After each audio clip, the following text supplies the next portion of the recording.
Welcome, everybody. My name's Ryan. I'm an alcoholic. Welcome to week 2 of the workshop. I'm glad you guys are all here. Today, we're going to get right into the work pretty quickly just because we had some stuff to finish up from last time, and I don't need to go through all the introductions. Just a couple of things housekeeping-wise. If you don't have the handout, if you're in the room, we still have some more copies. I also have a QR code you can scan. Additionally, I have a QR code that I'm going to pass around right now. This is for the recording of the last week's workshop. So I'm going to send one down this way, and I'm going to send one over here. And if you're online, I can get you that too. All right, I'll send that this way. Pass it around. I got a couple extras up here. Cool. All right, and like I said, online, just message me for that. I'll send it out. If you're in the room, just a little thing, reminder, and also online, we'll take a small 5 to 10 minute break at about an hour into the workshop. And, knocking down Zoom already? I'm on fire here. All right. So we'll take a small 5 to 10 minute break about an hour into the workshop. And then at the end, if you're in the room, just take care of your own personal space. We have a group of people that are going to stay behind specifically to clean up, just so we don't have 50 people trying to do 50 different things in here. My name's Ryan. I'm an alcoholic. Yes, it brings you right in. And I have it on. Oh, cool, good. The YouTube link works, is what we just found out in the room. Okay, all right. Like I said, we're going to jump right into this. But before we do, if we could just have a moment of silence, and then we'll start this with the serenity prayer.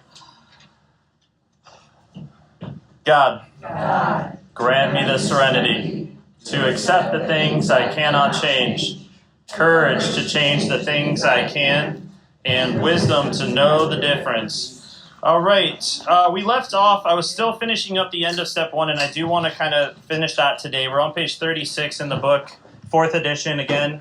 If you're not in the 4th edition, we're in Jim's story from the first few chapters here, and more about alcoholism. We left off and we learned about Jim. The last thing that I talked about last week was that Jim was one of these examples of somebody that does the first 3 steps and then out, right? So, and Jim has this massive resentment. He's working at a car dealership that he used to own. So every single day that he goes to work, he has every resentment imaginable. And we start working on resentments in step 4. So without that, Jim's living in this every day. And if you're anything like me, I can only live in a resentment for so long before I'm going to act on it.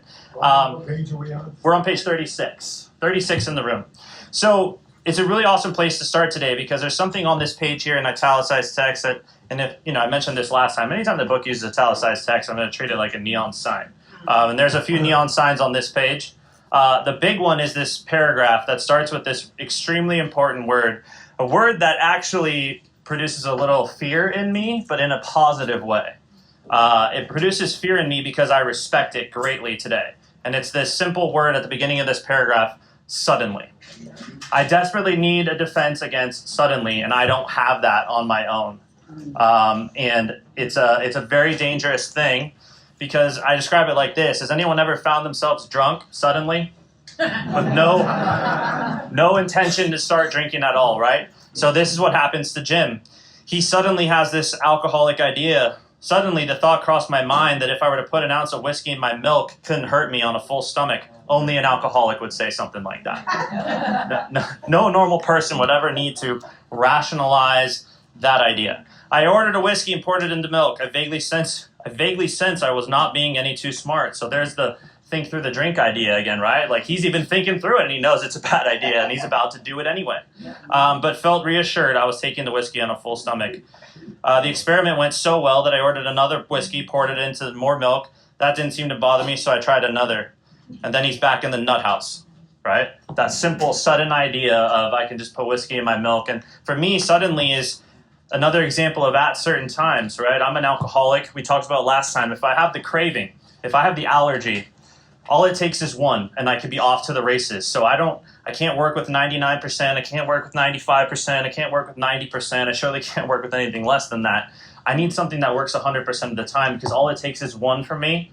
And one could be the last time you ever see me, not just in AA, but on this earth.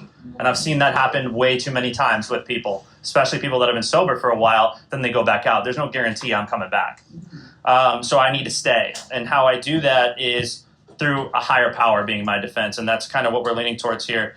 At the bottom of the page, we get some more neon sign action, and it says, Jim had much knowledge about himself as an alcoholic, so he'd been around the people in AA. Like, he's one of these guys that would come to meetings, right? And he's absorbing what's here on an intellectual level, but he's not applying it spiritually to his life. Yet all reasons for not drinking were easily pushed aside in favor of the foolish idea that I could take whiskey if only I mixed it with milk. Anybody ever had a foolish idea like that before? Right? Drinking on a full stomach, got to make sure I drink some water with my vodka so that it doesn't get too bad, stuff like that. Whatever the precise definition of the word may be, we call this plain insanity. So the big book just defined insanity as how we see it in Alcoholics Anonymous. Insanity is the lack of proportion, the ability to think straight. How can we call that anything else, right? So it's insanity when it comes to alcohol, right? That I have every reason in the world, I have all this knowledge that I shouldn't do this. I even, in Jim's words, vaguely sensed I was not being any too smart, and I do it anyway. That's insanity. That's insanity. That's something I can't control. That's an obsession that's beyond my control.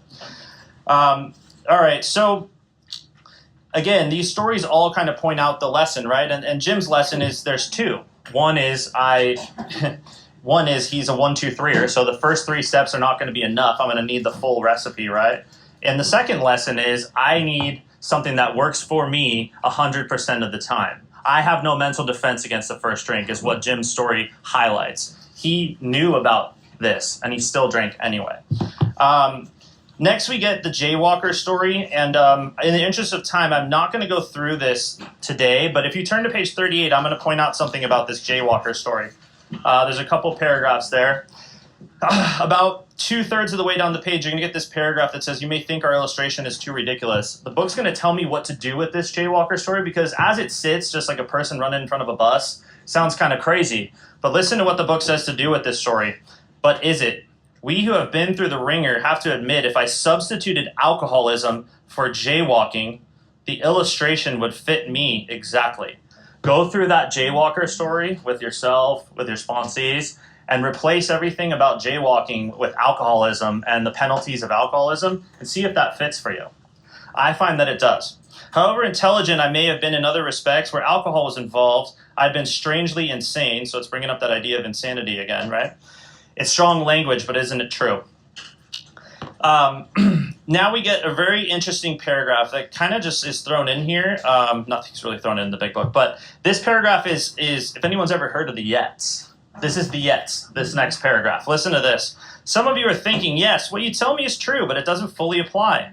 Yet, I admit I have some of these symptoms, but I have not gone to the extremes you fellows did yet, nor am I likely to. For I understand myself so well, after what you have told me, such things cannot happen again. I have not lost everything in life yet through drinking, and I certainly do not intend to. Thanks for the information. Right? So that's somebody that's struggling to see the similarities, and they're only seeing the differences in here. That's where that saying would come from. And that's a very dangerous thing to do, because I sit in a room and I hear some crazy story that's maybe crazier than mine, and I think, oh, well, I'm not as bad as that guy. You know, I got some time left yet. But if I understand what the first 38 pages have told me so far is my time might be very limited, right? I may not have yet as much as I think I do. That may be true of certain non-alcoholic people who though drinking foolishly and heavily at the present time are able to stop or moderate because their brains and bodies have not been damaged as ours were. But the actual or potential alcoholic, with hardly an exception, will be absolutely unable to stop drinking on the basis of self-knowledge, neon sign. This is a point we wish to emphasize and re-emphasize, so a really, really, really big neon sign to smash home upon our alcoholic readers, as has been revealed to us out of bitter experience. Let's take another illustration. So again, it's really hammering home here about this idea of just coming to meetings is really what I get from this. Because I get a lot of knowledge in here, right? Just reading the book, I get a lot of knowledge from that too. I need to apply this to my life. I need to read this book, have it come off the page, and be me. Because until it is, it's just knowledge, and the book just told me knowledge is not enough. I need to have the experience that it's trying to produce for me. Our last story of more about alcoholism is, and this is an opinion, this is my favorite one. Fred is a very, very interesting guy, and he's the most successful out of all these guys. Here's the highest bottom drunk of the stories right here. And Fred's story is similar to the rest, right? He comes around, he gets some knowledge, says it's not going to happen to him again. Fred drinks again. And let's pick up on page 41 to see exactly just how interesting Fred's story is. And this is a really dangerous example as well of what can happen to me suddenly. On page 41, the paragraph that carries over, the last sentence in the paragraph describes the moment before Fred relapses. Listen to this. It was the end of a perfect day, not a cloud on the horizon, right? Fred just had a perfect day. He had a great business trip. He's on a business trip if you haven't read the story. But anyway, it's a successful business trip. He knocked it out of the park. Fred's having a beautiful day, not a cloud on the horizon. The weather's great. Everything's great. I went to my hotel and I leisurely dressed for dinner. As I crossed the threshold of the dining room, the thought suddenly, you could add that in there, right, came to mind that it would be nice to have a couple of cocktails with dinner. That was all. I had a great day. I just killed it on my business trip. I deserve a couple drinks, right? Like, I deserve a couple of drinks. Look how good I'm doing. This crazy idea. Anyway, Fred drinks, and I'm going to skip down to the bottom paragraph. And by the way, Fred not only drinks, he ditches his wife at the airport when she comes to pick him up. He takes a plane home and then just doesn't get in her and gets in a cab and goes on his bender because he's got the allergy. When Fred has one, he's off to the races, just like me. At the bottom of page 41, we get this paragraph here, and it says, as soon as I regained my ability to think, Fred's going to describe what happened. I went carefully over that evening in Washington, neon sign. Not only had I been caught off guard, I had made no fight whatever against the first drink, no mental defense against the first drink. This time, I had not thought of the consequences at all. Can't think through the drink. I had commenced to drink as carelessly as though the cocktails were ginger ale. I now remembered what my alcoholic friends had told me, how they prophesied that I had an alcoholic mind. The time and place would come. I would drink again.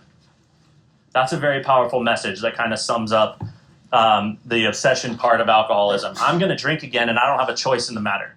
That's page 24, right? I've lost the power of choice and drink. So on my own power, I'm going to drink again. I need something to stand in the way of that. And I don't know what that day is going to look like. It speaks to me on many levels. A lot of people sitting here and they think, oh, I know the day that I'm going to relapse. She's going to leave me. I'm going to get fired. Someone's going to die. What about if I'm like Fred and it's the end of a perfect day? I need this 24/7 because I don't know what the day is going to look like, where this thing up here on the top of my head is going to decide that it's a good idea for me to drink today, and God better be part of that equation or I'm picking up. That's my experience. If you relate to that, then maybe we have something in common. They had said, though I did raise a defense, it would one day give way before some trivial reason for having a drink at certain times, right? It's possible Fred said no a bunch of times before this one time, and this one time he didn't say no. He put his marriage in jeopardy, put his career in jeopardy, put his life in jeopardy. Some dangerous stuff. Well, just that did happen and more. For what I had learned of alcoholism did not occur to me at all. I knew from the moment that I had an alcoholic mind. I saw that willpower and self-knowledge would not help. I mentioned this earlier. Listen to these words. Those strange mental blank spots. At certain times, suddenly. Those are the strange mental blank spots. End of a perfect day.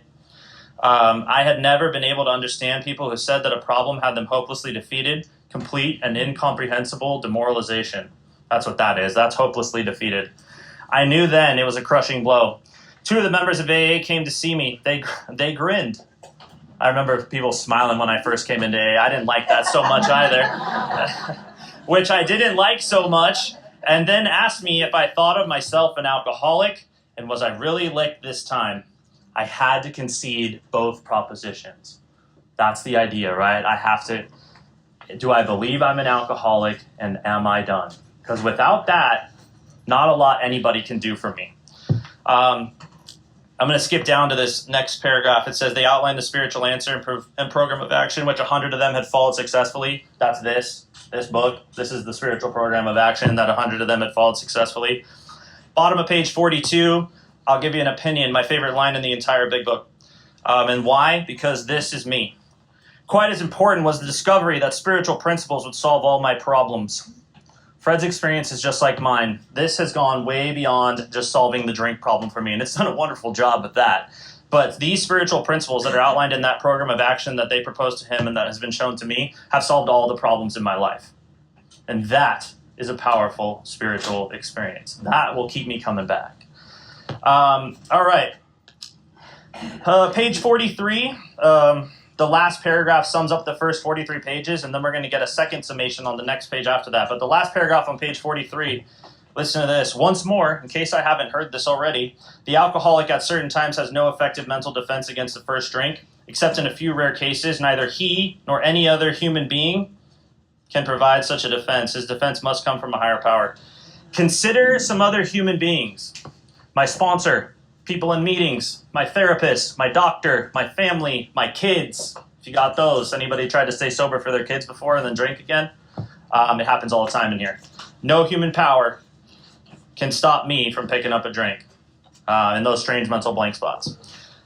Okay, so moving forward, we're into the next chapter, we agnostics. And the majority of this chapter is going to be step 2, but I want to finish up the last part of step 1, because up to this point, we haven't even talked about the second half of the first step, which is unmanageability.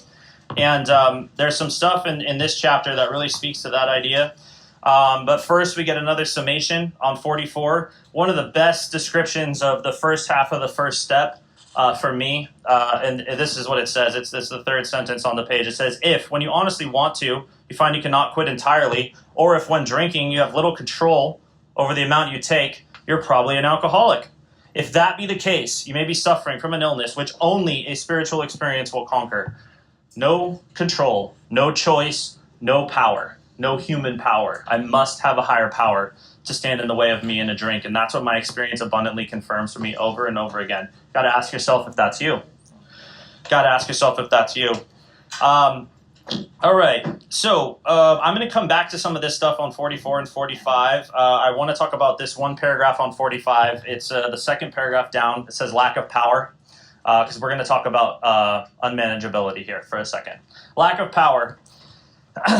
That was my dilemma. I had to find a power by which I could live, and it had to be a power greater than myself. Obviously, but where and how to find this power? That's exactly what this book is about. Its main object is to enable me to find a power greater than myself, which will solve my problem. Notice how it doesn't say drink problem. It says my problem. My problem is power, right? Lack of power to manage my own life effectively. So at this point, I would suggest, well, we're going to, but I turn to page 52, and I want to talk to you about this idea of unmanageability. And I use 3 terms to describe unmanageability, so if you hear any of these 3, just know they're all the same thing. Unmanageability, spiritual malady, untreated alcoholism. They're all 3 the same thing. If you ever hear those words come out of my mouth, it's the same thing. It's the second half of the first step, and you know, I've worked with a lot of people in this program, and most of them read the first step this way the first time. I'm powerless over alcohol, and that's why my life is unmanageable, right? That's not what that says up there. It says, I'm powerless over alcohol, dash, which means an independent thought, right? That has nothing to do with the first part. My life is unmanageable, period, when I'm the one managing it. My life is unmanageable, drunk or sober, when I'm the one managing it. Alcohol has nothing to do with it. Sure, my life gets a little crazier when you pour alcohol on it, but I found that unmanageability, untreated alcoholism, spiritual malady exists whether I've had a drink or not. And let's see what it says here on page 52, and I'll explain exactly what I'm talking about. This middle paragraph on page 52 is something that I do every day. I told you guys I'd mention that every time that it happens. I check in with these. There's going to be 8 questions on this page. And I check in with these every single day. These are known as the bedevilments. So let's see what it says. It said, I had to ask myself why I shouldn't apply to my human problems the same readiness to change my point of view. Now I get the 8 statements that I turn into question. And what I suggest is, if you've been sober for a while, answer these questions present day, right? If you haven't had a drink in years or decades or whatever, ask yourself if any of these questions apply to my life today, and it will give me a really good picture of my current spiritual malady, my current disconnect from God, because these 8 things are exactly what happened in my life when I'm running the show and I'm not asking God for help on a day-to-day basis. So it says, question 1 or statement 1 says, having trouble in personal relationships. So am I today, Ryan, are you having any trouble in personal relationships? Yes or no? Am I having trouble controlling my emotional natures? Yes or no? Am I a prey to misery and depression? Am I having trouble making a living? Right? I'm going to come back to that one. That one can be a little confusing. Do I have a feeling of uselessness, current state today? Am I full of fear, or do I have any fear at all? Quite frankly, any fear at all is a sign that a little bit of disconnect from God. Am I unhappy? It's a pretty big statement, right? Am I happy in my current life? Am I happy in sobriety? You know, the number one cause of relapse is discontented sobriety, so I might want to be pretty clear on that one. Can I seem to be of any real help to other people? Or even if I am even considering that as an option in my life today. So if I look at those 8 areas, you know, and I check in with this on a day-to-day basis, I find that they fluctuate, but it gives me a really clear example of what unmanageability looks like. And unmanageability is me disconnected from God. Because when I'm disconnected from God, these 8 things come true in my life in various forms or in all forms. So again, this has nothing to do with drinking, right? I can have trouble in personal relationships and sobriety. Been through that many times, right? I can have trouble controlling my emotional natures in sobriety. Been through that many times too. Somebody dies, right? Or something great happens in my life and I'm like Fred and all of a sudden I'm giving myself the pat on the back and I'm all excited, right? Up and down. I can be miserable and depressed in sobriety. I spent a month after my father passed away in extreme depression in sobriety, right? And I was disconnected from God. I didn't want to invite him or anything into my life. I want to sit in a room and feel sorry for myself. Trouble making a living. I said I would come back to this. Trouble making a living, it has nothing to do with how much money I make. It has everything to do with what do I do with the money that I have, right? Am I paying my bills? Am I paying my child support? Am I paying my alimony? Am I maxing out my credit cards to live beyond my means, right? Is every first of the month a really rough day for me, you know, because maybe I'm living beyond my means? I need to consider that. Do I have a feeling of uselessness? I've certainly felt that in sobriety. Felt that the first 30 days. I shared with you guys last time what that was like for me. You know, that feeling of uselessness, sitting in a room of Alcoholics Anonymous, not getting better. I was extremely unhappy as well. I was full of fear. All 3 of those were my everyday appearance in Alcoholics Anonymous without this solution. I sat here every single day for 30 days and got more miserable each day. And I certainly wasn't able to be of any real help to anyone else in that state. The bedevilments, unmanageability. Doesn't matter how long I've been away from a drink. That's the one that gets people, by the way. That's the one that gets people. Imagine sitting in a room of Alcoholics Anonymous, and if you're one of these people, and I'm describing this right now, I hope you hear it. If I sit in a room of Alcoholics Anonymous for days, weeks, months, years, and I'm unhappy, and I don't enjoy coming here, and I feel like I'm just doing it because I feel like I have to or I'm going to drink and die, how long can I really last doing that? What's my life going to look like outside the rooms doing that every single day? Think I'm going to be a good brother, son, husband, employee, employer, whatever it is? Probably not, right? There's a solution for that, and that's what this is about. Okay, so unmanageability, and we're officially done with the first step, right? My life's unmanageable when I'm the one managing it. I have no power, choice, or control whether I pick up a drink again, and if I do, can't tell you what's going to happen. So I need a higher power. Lack of power is my dilemma. And so we get a cool paragraph after the bedevilments that tells me exactly what can happen with this power. It says, when I saw others solve their problems by a simple reliance upon the spirit of the universe, I had to stop doubting the power of God. How about this statement? My ideas did not work, but the God idea did, right? And we're going to talk about that God idea here in We Agnostics as we officially move into step 2. All right, going to backtrack to the second paragraph on page 44. Like I said, I just wanted to go forward and show you some stuff about unmanageability. We'll cross that page 52 again. I always say this, if you ever want to talk to me about something, talk to me about bedevilments. I'd love to talk to you about bedevilments. It's one of my favorite topics in here. Be prepared for a long talk, though. I will say that. But it is a favorite of mine because it just lets me know where I'm at, you know. And I need to know where me and God are at today, and those are a really good litmus test of that. All right, second paragraph on page 44. To one who feels he is an atheist or agnostic, such an experience seems impossible, right? This spiritual experience is what it's talking about. But to continue as I have been it means disaster, especially if I'm an alcoholic of the hopeless variety, which if I've done the work up to this point, I'm one of these people, right? So to be doomed to an alcoholic death or to live on a spiritual basis are not always easy alternatives to face. Only for an alcoholic like me. Why? Because my drinking life's the only normal one I've ever known. And I have to give up everything that I know and my security blanket. I got to give up the thing that seems to like make me more fun and all this stuff and all the lies I'm telling myself. I got to abandon all that. And it's telling me I need to live on a spiritual basis. So I consider that, right? But if I do the work in the first 43 pages, what I know about myself today is, And every time I go through this work, I get to the same conclusion is I'm going to die. I'm going to die. Like, this is going to kill me, right? So that's the motivation I need to take forward and seek this higher power today. On the bottom of page 44, it says, if a mere code of morals or a better philosophy of life were sufficient enough to overcome alcoholism, many of us would have recovered long ago. We found that such codes and philosophies did not save us, no matter how much we tried. We could wish to be moral. We could wish to be philosophically comforted. In fact, we could will these things with all our might. But here we go again. The needed power wasn't there. Right? I don't know about any of you, and not everyone's like this, but for me, I was raised in my father's a criminal, but I was raised in a mostly moral household, right? Like, I was raised in the church. Like, I was taught to do the right thing. I had a code of morals. Like, I knew right from wrong. But that didn't stop me from doing all the crazy things that I did. It turns out I didn't have the power to do that, right? Even though I knew it was wrong, I did it all the time. I couldn't stop. My human resources, marshaled by my will, were not sufficient. They failed me utterly, over and over and over again.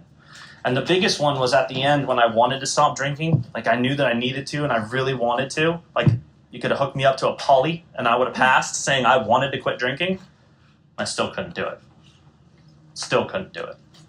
And that's a scary place to be. That's pitiful, incomprehensible demoralization.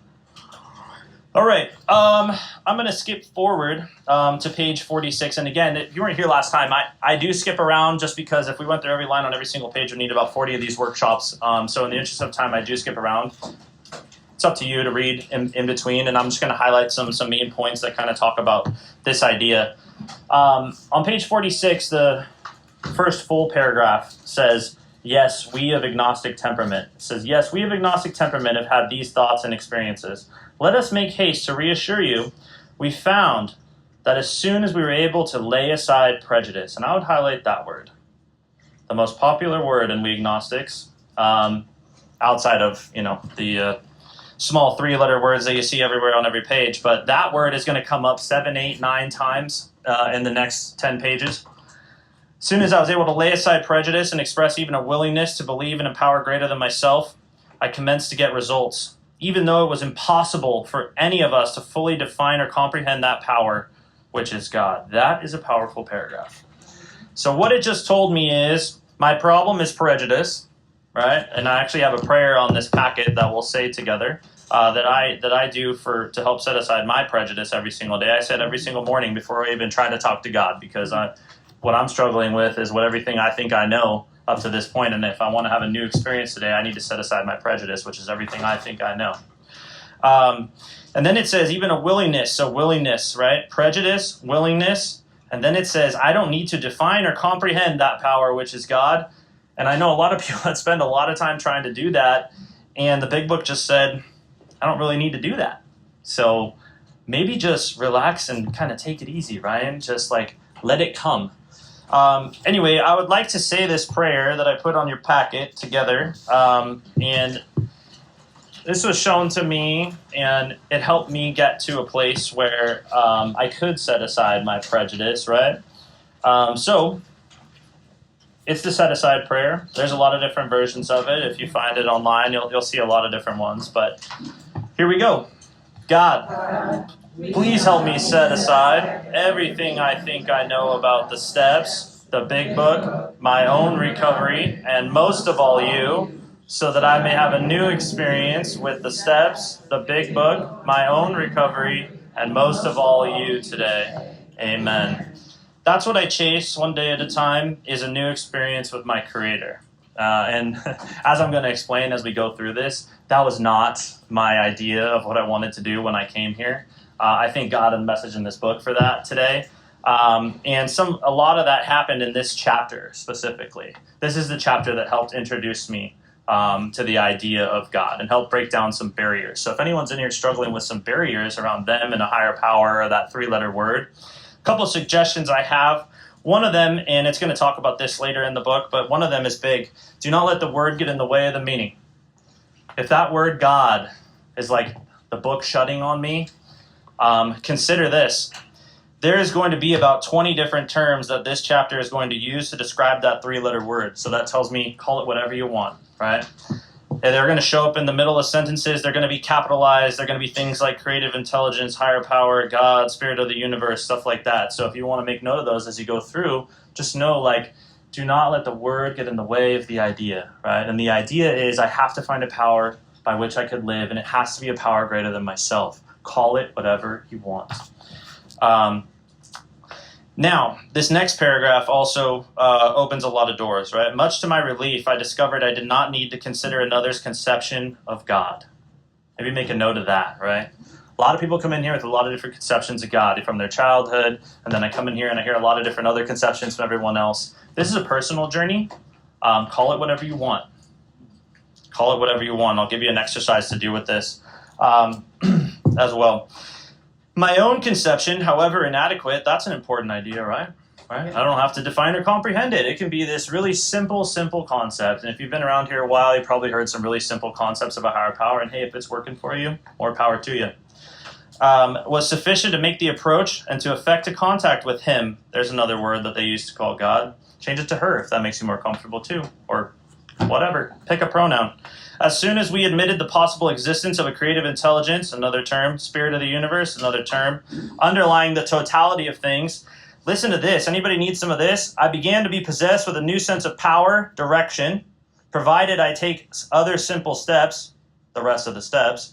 I found that God does not make too hard of terms with those who seek. That's pretty cool. Because I wasn't able to offer a lot when I first started this, so I needed something that was going to not require a lot from me at the moment. To us, the realm of the spirit, there's another term they use to describe God, is broad, roomy, all-inclusive, never exclusive or forbidding. To those who earnestly seek, it is open, we believe, to all men and women. So, I come here and I have this idea. I was raised in the church. I mentioned this last time. The exercise that my sponsor gave to me to do at this point, because I was struggling with this idea, and this speaks to this idea of open and all-inclusive. He said, Ryan, why don't you make a list of the qualities that you would want your God to have? Forget about everything that you think you know about God or everything that you've been told. Write down some qualities that you would want your God to have if they could have anything. All right? So I wrote them down, showed him the list, and he said, pray to that. Pray to that, right? Pray to that God, whatever it is. Call it whatever you want. Give it whatever qualities that you want it to have, whatever makes you comfortable, and start praying to that. So if you have anybody that's struggling with that, I suggest that as an exercise, right? Because see, what I came in with was this really punishing God, and I had done a lot of horrible things that I was going to be punished for based on the God that I knew. So I needed a God that was forgiving. I needed a God that was loving. I needed a God that made absolutely no terms for me to find him, right? So I had this list, right? And I would just pray to it. And then the next thing you knew, I was starting to believe it, right? I was starting to feel it. I was starting to experience it. And all it had to do was just make an effort. Just make that smallest little effort in the beginning. It says on page 47, when therefore we speak to you of God, we mean your own conception. Second time it's mentioned that, so that might be kind of important, right? Forget about all these other conceptions. What does God mean to you? This applies to other spiritual expressions which you find in this book. And this is what I just talked about. Do not let any prejudice, that word keeps coming up, everything I think I know, I may have against spiritual terms deter me from honestly asking myself what they mean, right? Do not let the word get in the way of the meaning. Call it whatever you want. Cross that three-letter word out in your book and write something else, right? A happy face for all I care. At the start, this is all I needed to commence spiritual growth, to effect my first constant relation with God as I understood him. That's a promise and a powerful one, right? Middle paragraph on page 47 gives the second step in one sentence, and there's actually two parts to the second step, and there's kind of two different levels of the second step that I've come to know over the years. And right now, I'm just trying to get to this place of exactly what it says in this paragraph. A few pages down, we'll talk about the second idea of the second step. It says, I needed to ask myself but one short question. Here's the second step in one question. Do I now believe, or am I willing to believe, that there is a power greater than myself? If I'm willing to believe that, the big book just said that's all I need, right? That's all I need to start step 2, right? I'm going to start to experience that more as I go along. Now, people come to me all the time and they say, well, what if I've been sober for a while? Like, how does that work, right? I've obviously believed in a power greater than myself. How can I do step 2 after I've been sober for years? Here you go. Do I believe, or am I willing to believe that the God that I understand can take me farther in every single area of my life? Step 2 for someone that's been around for a little while. Do I believe, or am I willing to believe, that the God of my understanding can take me farther than in every area of my life than I am today? Do I believe that? Or have I leveled off? Have I started resting on my laurels? Might read that later. Have I plateaued in my sobriety? Or do I think like I still got some room to grow? Let's find out. As soon as a man can say that he does believe or is willing to believe, I emphatically ensure him that he's on his way. Now, this next sentence, I'm going to have you make a note, page 75. This is going to be one of these stones that I brought up last time. On page 75, it's going to ask me a question, are the stones properly in place? And this is one of the stones. It's the second step, and this is the cornerstone. It has been repeatedly proven among us that upon this simple cornerstone, a wonderfully effective spiritual structure can be built. Look up the definition of cornerstone. It's a really cool word. It has multiple definitions. There's a practical one that's kind of like the construction. It's a stone at the base of an archway. And then there's also a more like literal definition of like something to build upon, essentially. So it's really cool. Look up the definition of cornerstone. It's a really good word. Anyway, that's one of the stones. So when the book asks me on page 75, are my stones properly in place? One of them, it's asking me to say, how am I doing with step 2? How am I doing with this idea of God? Do I believe in a power greater than myself? Do I believe that power can take me farther in every area of my life than I am today? Am I willing to seek that power with the desperation of a drowning man? Those kind of things. That's going to happen after step 5. All right, moving forward, we're going to skip forward a little bit to page 48, the very bottom of page 48. It's a really important sentence here, and this helps me with setting aside prejudice. It's like 4 lines up from the bottom of the page. It says, it is being constantly revealed as mankind studies the material world that outward appearances are not inward reality at all. Apply that to my life, too. Think about it. Was my outward appearance my inward reality when I came to Alcoholics Anonymous? Or how about out there when I was still drinking and using? Was my outward appearance my inward reality at all? For me, I projected to the world what I wanted you to see, and I lied to you, where on the inside, I'm miserable, I'm depressed, I'm unhappy, I'm suicidal even. So be really careful with outward appearances, because as the book just said, probably not the inward reality at all. But once I can learn to match those, that's a beautiful spiritual experience in and of itself, right? When my outward appearance does match my inward reality, that's a pretty cool place to live. That's a really true way to live. Page 49, an important idea here in the middle of the page, and this will come up again in the 3rd step, so this is why I'm bringing this up specifically. This middle paragraph on page 49 says, instead of regarding ourselves as intelligent agents, so an agent is someone who's empowered by a higher authority, like if I'm an FBI agent, my higher authority would be the U.S. government type of thing. Spearheads of God's ever-advancing creation, so it just told me I'm an intelligent agent of God, but instead of regarding myself that, we agnostics and atheists choose to believe that my human intelligence was the last word, the alpha and the omega, the beginning and the end, the beginning and the end of all. Rather vain, wasn't it? Right? So that idea of an agent will come up in the 3rd step again, so make note of that. Again, just always kind of highlighting to you guys like stuff that the book talks about, and then it'll bring up again. If I don't do this work in order, I'm going to miss something like, I get to be an intelligent agent of God, a spearhead of his ever-advancing creation. That's pretty cool. Make that a topic in the meeting, see what you get. Talk to me about your experience being a spearhead of God's ever-advancing creation. Might freak some people out, but it's straight out of the book. I'm just going to say it's straight out of the book. Now we get a very powerful paragraph here on 49, and it's going to bring up that word I keep talking about over and over and over again. Listen to this language. We who have traveled this dubious path, big word here, beg you to lay aside prejudice, even against organized religion. Anybody got any prejudice against organized religion? So we beg you to lay aside that. In step 11, we're going to actually be suggested to seek these people and learn from them, right? Make use of what they offer. We'll get there. We've learned that whatever the human frailties of these various fates may be, those fates, listen to this, ask yourself if you need any of this, given purpose and direction to millions. Do I need any purpose and direction in my life? How about this? People of faith have a logical idea of what life is about. I had no idea what life was about, and I certainly didn't have a logical idea of that. Actually, we used to have no reasonable conception whatever. We used to amuse ourselves by cynically dissecting spiritual beliefs and practices when we might have observed that many spiritually minded persons of all races, colors, and creeds were demonstrating. And listen to these qualities and ask yourself if you need any of this. a degree of stability, happiness, and usefulness, which I should have sought myself.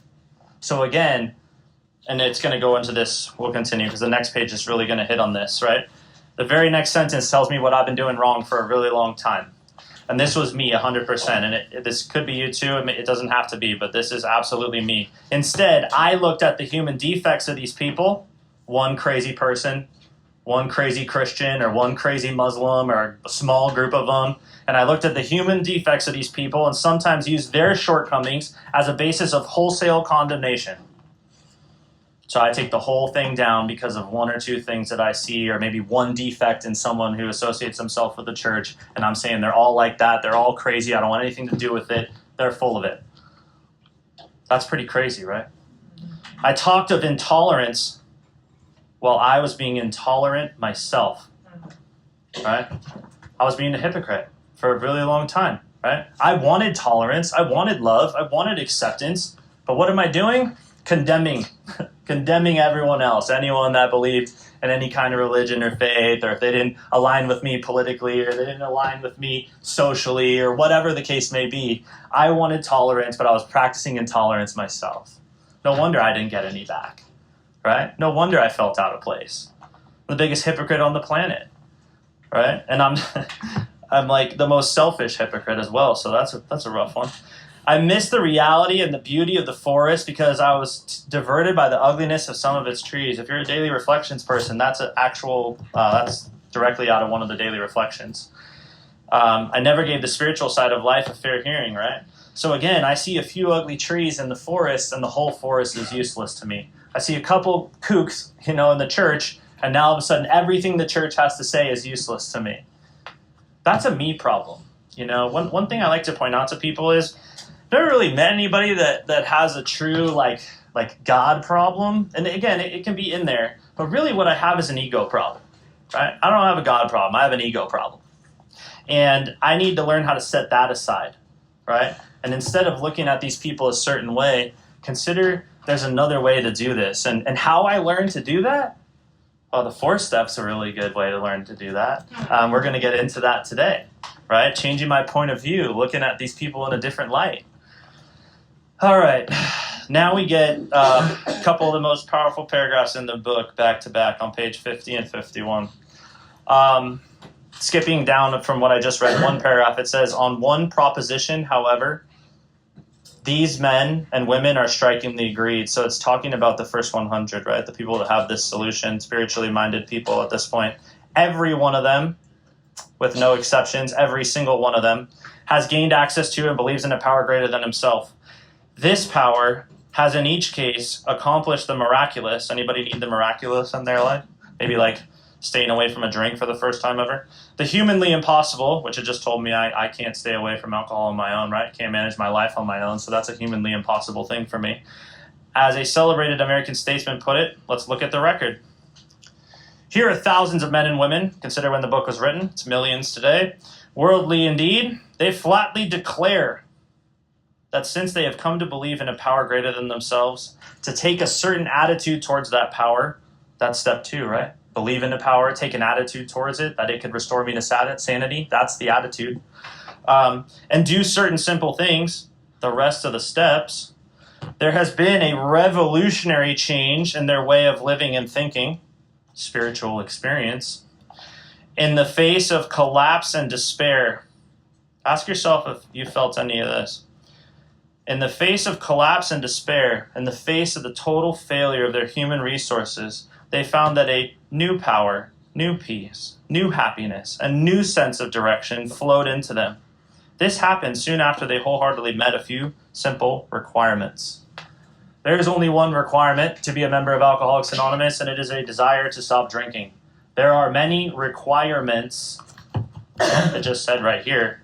If I want to get and stay sober, and live a different way, and complete that 12-step process, have a spiritual experience, there's a lot of requirements, not suggestions, requirements that this book is going to outline for me to have a new way of living, right? So I come here and I have that desire to stop drinking, it's fantastic, right? I got to have something to get me in the door.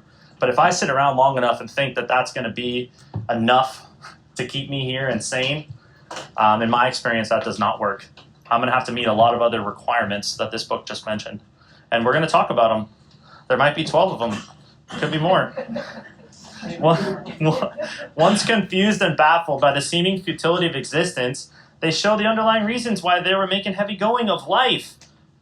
Leaving aside the drink question, that's a heavy line, they tell why living was so unsatisfactory. Ask myself if I've been sober for a while, is living unsatisfactory current for me? Right? My life in sobriety unsatisfactory? Might want to address that. Steps can help with that too. They show how the change came over them when many hundreds of people, it's millions now, are able to say the consciousness of the presence of God is today the most important fact of their lives. Ask yourself that question. Right? Is God the most important fact of my life today? They present a powerful reason why one should have faith. And that idea of leaving aside the drink question, they tell why living was so unsatisfactory. It's going to talk about that on the next page, the bedevilments. That's what living being unsatisfactory is like, right? And I already went over those, so in the interest of time, I'll skip past it again, but just really quickly review. Am I having trouble in personal relationships? Living unsatisfactory. Am I having trouble controlling my emotional natures? Am I a prey to misery and depression? Can I not make a living? Do I have a feeling of uselessness? Am I full of fear? Am I unhappy? Can I not seem to be of real help to other people? If any of that is true in my life, that's a sign of spiritual malady. It's a sign of a disconnect from God. And there is a spiritual solution to that problem, and I might find it in this book. Page 53. I mentioned this a little bit ago, and this is what I was talking about, the second part of this second step. So when I'm new, right, and I'm doing this going through the work for the first time, the idea of just believing in a power greater than myself is all I really need to do to come to step 2. If I've been doing this for a while and I'm looking for a deeper connection in here, there is a heavy statement in this middle paragraph on page 53 that was really hard for me to swallow. I couldn't swallow it, to be honest with you, in the beginning. I couldn't swallow this one. But as I've done this work over and over again, this is what I know to be true today. And let's read what it says. In the middle of page 53, it says, when I became an alcoholic, right? So that's an interesting way to put that. I come in here, and I say this a lot. It's like, I come in here, and there's this expectation that I introduce myself as an alcoholic when I come into a meeting of Alcoholics Anonymous, even though I have no idea what that is if it's my first time being here. So really, that's a lie. Like, I don't know what an alcoholic is. I probably think it's somebody that drinks too much, and we just learned it's a lot more than that. So I become an alcoholic when I know what an alcoholic is, and I learned that in the first 4 chapters, well, the first 3 chapters in the doctor's opinion. That's when I learned what an alcoholic is. I qualified myself finally for the first time based on some criteria that the book laid out. Crushed by a self-imposed crisis, so that's what it is, right? The self-imposed crisis is lack of power. That's what I learned. I have lack of power. Can't stay away from a drink, can't manage my own life. I have no power. I need a power greater than myself. I cannot postpone or evade. I had to fearlessly face this proposition.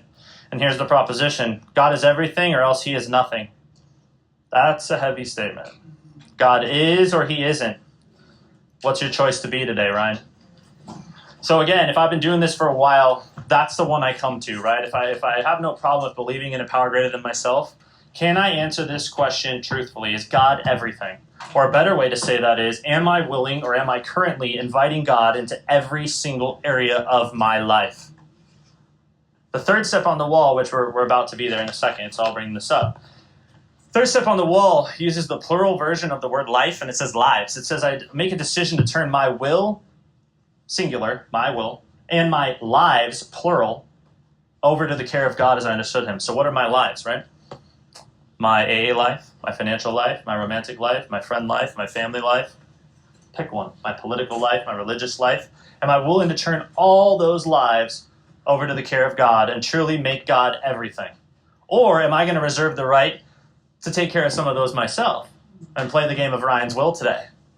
God is everything or he is nothing. There's no in between is what the book just said, right? I'm either fully committing to this idea that God can handle everything for me and these spiritual principles can be applied to everything in my life, or I'm reserving the right to pick and choose which ones I want him to handle. And if you're anything like me, this is my example.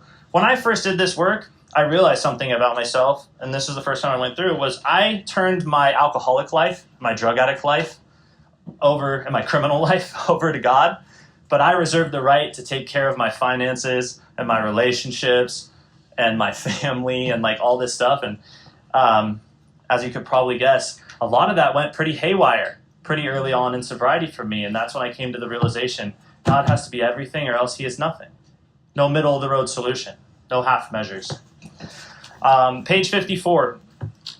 I call this the break down the wall paragraph. This paragraph on page 54, the first full paragraph, has a bunch of questions in it. And what these questions have done for me over the years is help me break down some walls. So the first one, it says, I found that I had been a worshiper. What a state of mental gooseflesh that used to bring on, right? I don't like that word worshiper. Like, I don't like that. But had I not variously worshipped, and then listen to these things, people, sentiments, things, money, myself. So let's consider this. I don't know. I ever worship somebody like, I don't know, like an idol or something when I'm growing up, someone that I wanted to model my life after, and I'd probably worship this person, had pictures of them all over my wall in my room, maybe worship my parents, maybe worship a teacher or a mentor, someone that I followed closely, someone I believed in wholeheartedly that was going to lead me the right way in my life. Had I not worshipped sentiments like love, right? Love's a big one. Have I done some crazy things for love in my life? Have I not worshipped things, right? Material things, and then money, the biggest material thing of all. I am my money, man. It defines me, right? Defines what I do, defines where I live, defines what I drive, defines what I wear, defines where I can go on vacation.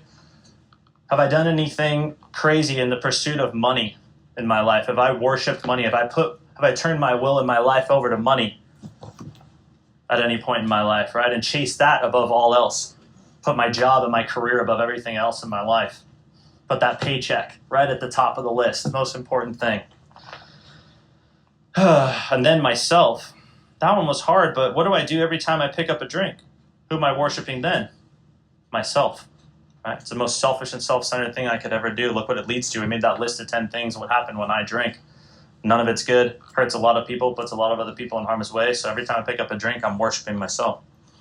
And then, with a better motive, had I not worshipfully beheld the sunset, the sea, or flowers, so Mother Nature, right? Looked at some of the beautiful things there are in this world and said, wow, that's just beautiful, and I have no control over that, I have no power over that, right? I'm willing to see that.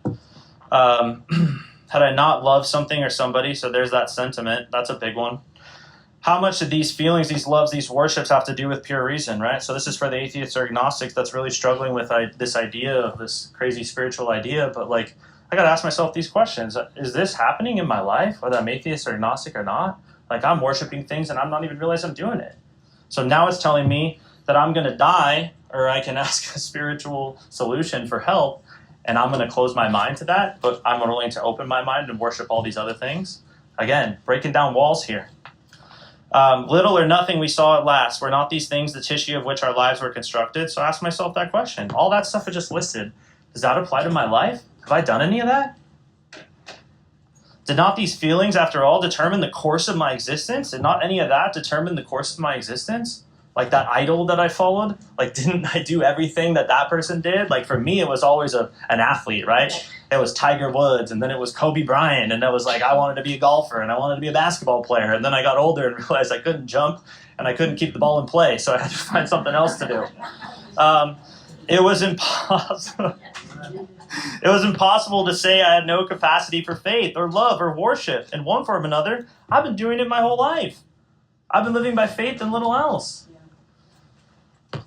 Read that paragraph to someone that's really struggling with this idea of God and is a stout atheist or agnostic, and ask them, and again, honesty is a big word. Can I be honest and say I haven't done any of that? If I've even done some of it, I've exercised a measure of faith in my life. I put my faith in someone else. I put my faith in something else. All the book is asking me to do is do that now in an attempt to save my life.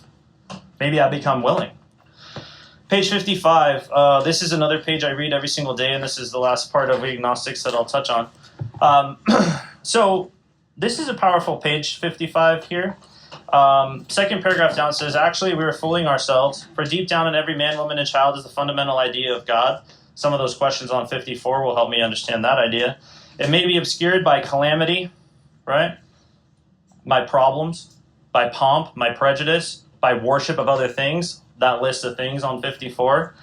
But in some form or another, it is there. For faith in a power greater than myself and miraculous demonstrations of that power in human lives are facts as old as man himself. Anybody seen any miraculous demonstrations of a power greater than themselves in the human lives of themselves or others? come to AA, watch a lot of people that can't stay sober all of a sudden stay sober. People that are miserable become happy. It's powerful stuff. I finally saw that faith in some kind of God was a part of my makeup just as much as the feeling I have for a friend. So it's natural. It's just like a natural thing that can happen. I don't have to struggle too hard to find it. Sometimes I had to search fearlessly, but he was there. He was as much a fact as I was. I found the great reality. That's a cool term. Deep down within me. In the last analysis, it is only there that he may be found. It was so with me.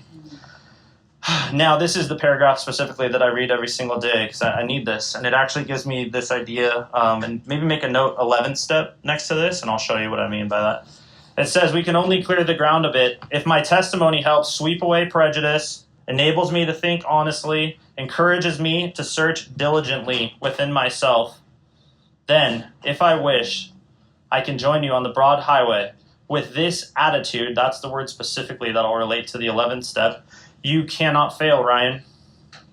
Man, I failed a lot. I needed to stop failing. And it just told me if I take those 3 ideas and take that into prayer, with that attitude into prayer, I cannot fail. The consciousness of my belief is sure to come. Now, what I mean by the 11th step, it's on page 86. I'll show you exactly what I mean. On the 11th step, it talks about this proper attitude. I'm going to read from where it says step 11 on page 85. It says, step 11 suggests prayer and meditation. We shouldn't be shy on this matter of prayer. Better men than me, for sure, have been using it constantly. It works if I have the proper attitude. And on page 55, the book tells me what the proper attitude is. Lay aside prejudice, think honestly, search diligently within myself. With that attitude, I cannot fail. So before I start my 11th step every single day, I get the right attitude. I get in touch with the right attitude every single day. Okay. All right. Moving forward, we're going to skip now to chapter 5 and how it works, and we're going to move right into step 3. So again, step 2 is was really simple, especially if I'm new. Just the idea that believing in a power greater than myself, how I come to that belief, what I believe in, what it looks like, what I call it, none of that matters. Just that I believe, a willingness to believe that it's possible, right? And then if I've been doing this for a while, is God really everything or he is nothing? Do I believe that the power I believe in can take me farther in every area of my life than I am today? And some really awesome things can happen if I do. I am not going to go through how it works, basically the first few pages of how it works, because we read that at every meeting. I already called it calculus. There's 2 things I'm going to point out. One of them is the second sentence and how it works.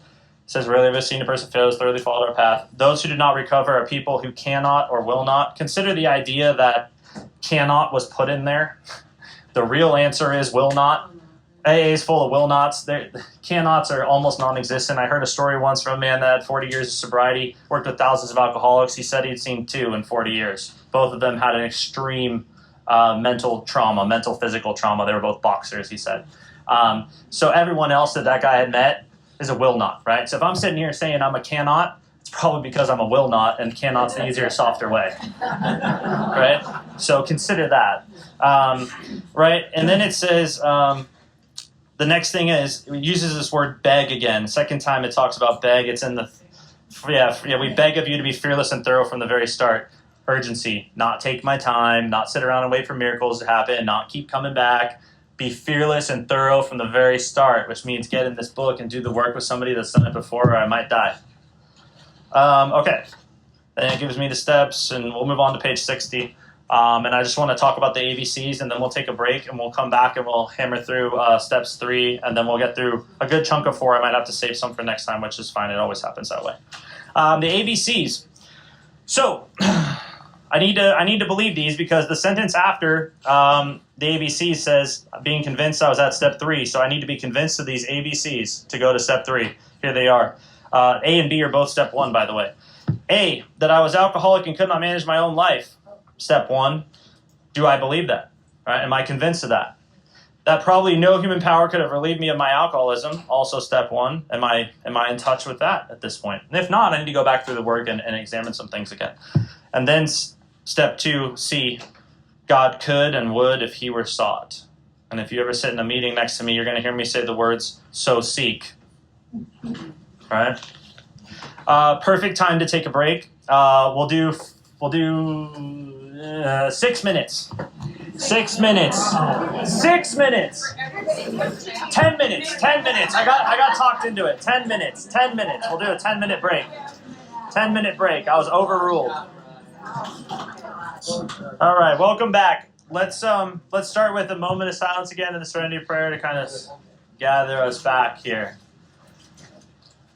God, grant me the serenity to accept the things I cannot change, courage to change the things I can, and wisdom to know the difference. All right, we left off on page 60, and we are officially in step 3. Again, I just mention this every time I read from this paragraph, the first requirement, all the way through the third step prayer on page 63 every single day as part of my routine. Just putting that out there for you guys as you're listening to my spiel. The old adage, if you want what I have, do what I do. Well, this is one of the things that I do. I find it to be amazing, and I read it every single day. It never gets old for me. So I'm going to go through these pages with you guys. Step 3 is a few pages in the book, but it is some powerful stuff.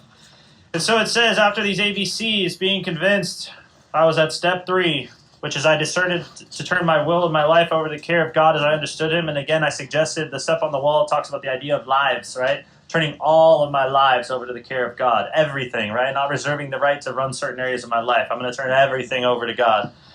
A tall order in the beginning. So just what do we mean by that, and just what do we do? Isn't that the question that everyone asks, right? How do I do that, Ryan? How do I turn my will and my life over to God?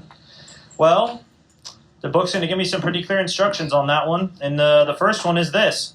The first requirement, here's one of those requirements I was talking about, right? Here's a requirement. The first requirement is that I be convinced that my life run on self-will can hardly be a success.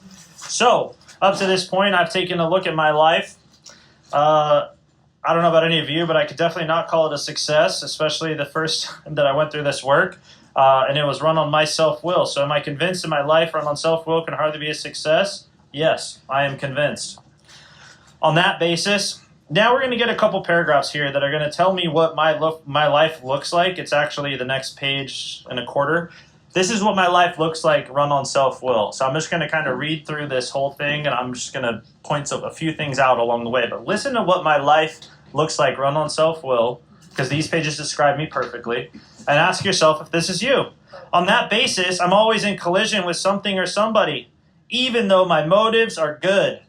I have the greatest of intentions, and yet I'm colliding with everything and everyone. Why? Because I'm trying to force my self-will on every situation. I try to live by self-propulsion, just like most people do, as the book says. I'm like an actor. Now, the book uses 2 different actor scenarios. This is the first one. The second one's a little bit different.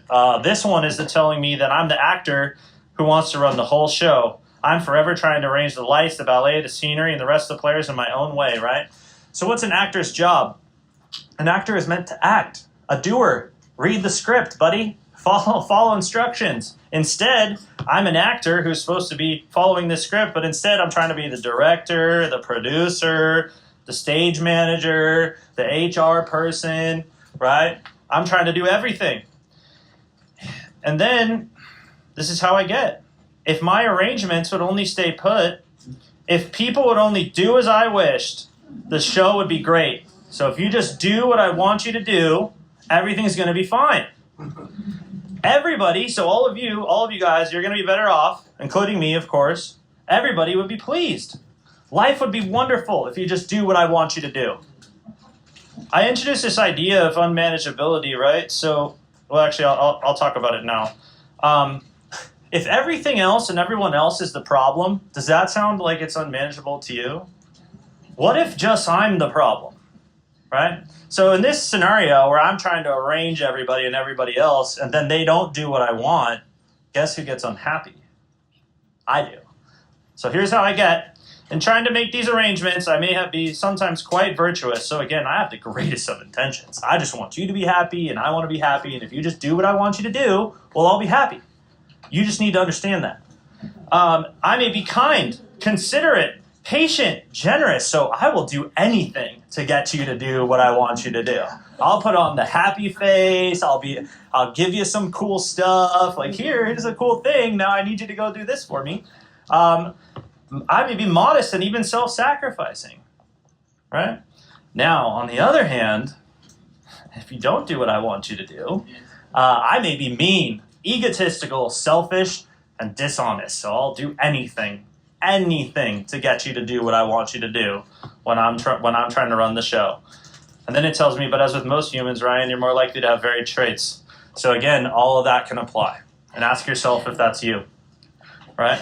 So what usually happens when I'm trying to get everyone to do what I want them to do, no surprise here, the show doesn't come off very well.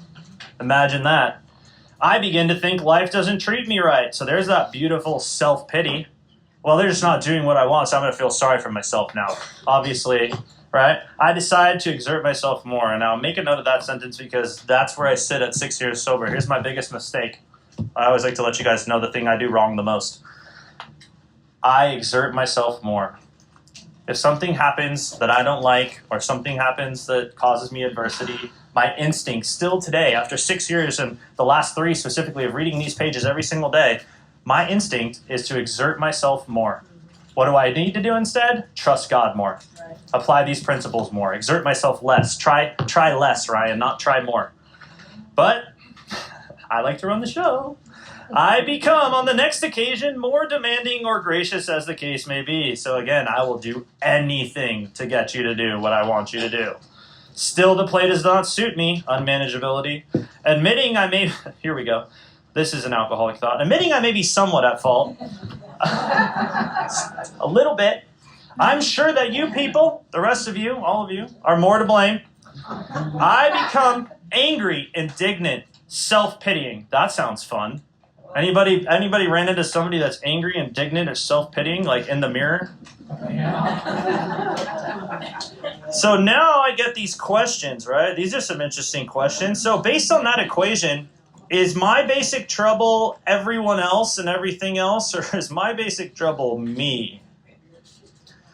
Am I not really a self-seeker even when I'm trying to be kind? Be really clear on that one. I ask God every day to show me how to be kind rather than a self-seeker because that's my natural state. Am I not a victim of the delusion that I can wrest satisfaction and happiness out of this world if only I manage well? So if all of you just do what I want you to do, that's where my happiness is going to come from. That's unmanageable, right? Is it not evident to the rest of the players? So is it not evident to all of you that these are the things I want? Like, did you not get the script for today from me? Like, did you not get it? Like when I'm driving on Grand, did they all not understand the script for today, which is let me pass on the left with no obstructions? And do not my actions make each of them wish, listen to this, so after I treat you like crap and run all over you and tell you what you need to do not my actions make each of them wish to retaliate, snatching all they can get out of the show? So of course people are going to retaliate against me. Look at how I'm treating them on my own self-will. Am I not, even in my best, this describes me so well. The best I can do, my best moments, I'm a producer of confusion rather than harmony. Because imagine somebody watching me do all these crazy things. 1 minute I'm kind, the next minute I'm angry, the next minute I'm selfless, and the next minute I'm selfish. It's like all an attempt to get you to do what I want you to do, which is probably not what you want to do, coincidentally enough. And so I'm producing confusion rather than harmony. I'm going to skip the next paragraph, even though I think it's really cool. It's a lot of irony, really, and the next paragraph, some examples. And turn to page 62, and I'm going to pick up still at the same paragraph, and it's the last sentence of that paragraph that carries over. It says, whatever my protestations, am I not most concerned with? So what am I most concerned with, really? Like, let's be honest with yourself, Ryan. What are you most concerned with? Myself, my resentments, my self-pity, right? The things I want, the things I'm angry at, and the things I'm upset about, that's what I'm most concerned with, right? And all of you are the problem. Be better.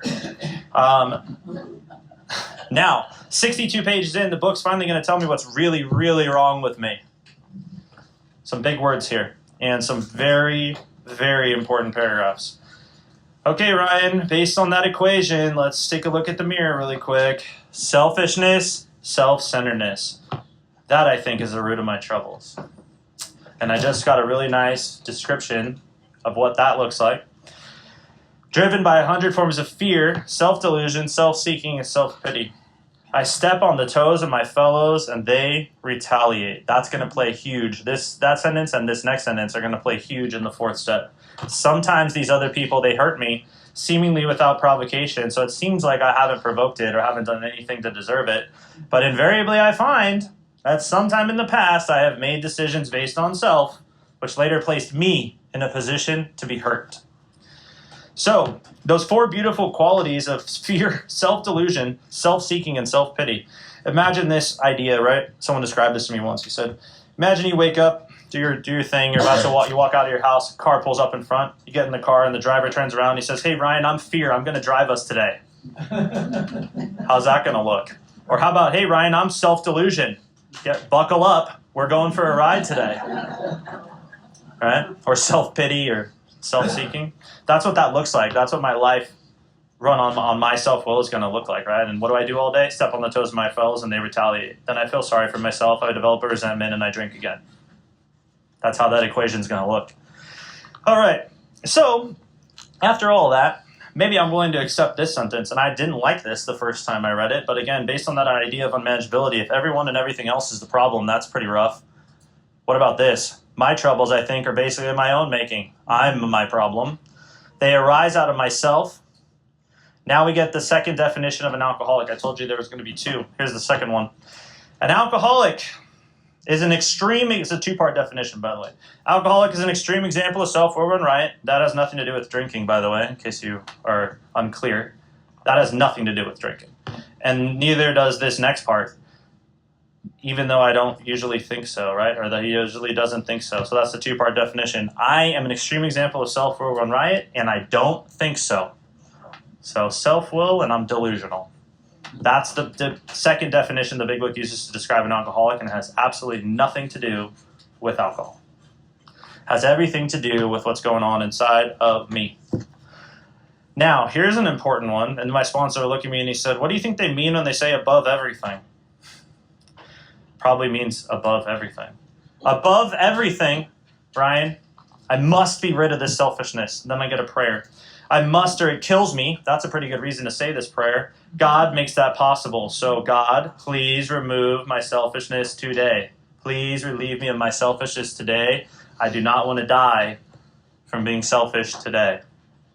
There often seems no way of entirely getting rid of self without his aid. So again, if I'm the problem, I can't be the solution. Just like no human power can relieve me of my alcoholism, right? If I'm the problem, I can't be the solution. Many of us have moral and philosophical convictions galore, but I could not live up to them even though I would have liked to. So I have this great plan, but I'm not living up to it. Why? Because I'm trying to call the shots and run the show. Neither could I reduce my self-centeredness much by wishing or trying in my own power. I had to have God's help, so there's another little prayer that I could throw in there. God, please help me reduce or remove my self-centeredness today. Don't want that to kill me either. Selfishness and self-centeredness is the root of my problem. I need to ask God for help with that every single day. Because I wake up that way. Now, the third step decision. And this is a really interesting paragraph here. That's going to give me three separate directions. Actually four if you count this first one, right? So it says this is the how and the why of it, right? This is going to tell me how I turn my will over to God, right? That was the question at the beginning. How do I do it? And it's also going to tell me maybe why I should. First of all, here's an important instruction. Consider this one, especially if anyone's a sponsor in here. I had to quit playing God in my life, in my sponsee's life, in my family's life, in my colleague's life, in my girlfriend's life. Ryan, your job is not to play God in any of those situations. Keep that in mind. That idea is going to come up big in the fourth step as well. I have to quit playing God. Why? This is a really good reason why. Hey, Ryan, that's not working. It didn't work. Me playing God hasn't worked ever. Not once. Next, third step decision. This word decided. So if you ever hear the words third step decision, that's what it is. It has three parts. Hereafter in this drama of life, so instead of me playing God, I'm going to let God play God. God, you're going to be the director. You're going to be God. I'm going to stop playing God. You can be God. You can write the script. I'm here to follow your lead. I'm here to be an actor in your show. You're going to direct. I'm going to be an actual actor now and follow my role. God, you are going to be the principal. Now, remember when I talked about that idea of agent, right? And I am his agent. So an agent is empowered by a higher authority. In this case, the higher authority is God. He is the principal. He's the higher authority. I'm an agent of him. I'm empowered to do his bidding. So God, you're going to be the director. You are going to be the principal. I'm going to be the actor and agent. Now the third piece, God, you are the father. I am his child. It says we are his children, so everyone's a child of God, right? So I'm going to live in that fatherly love that you're going to provide for me, right?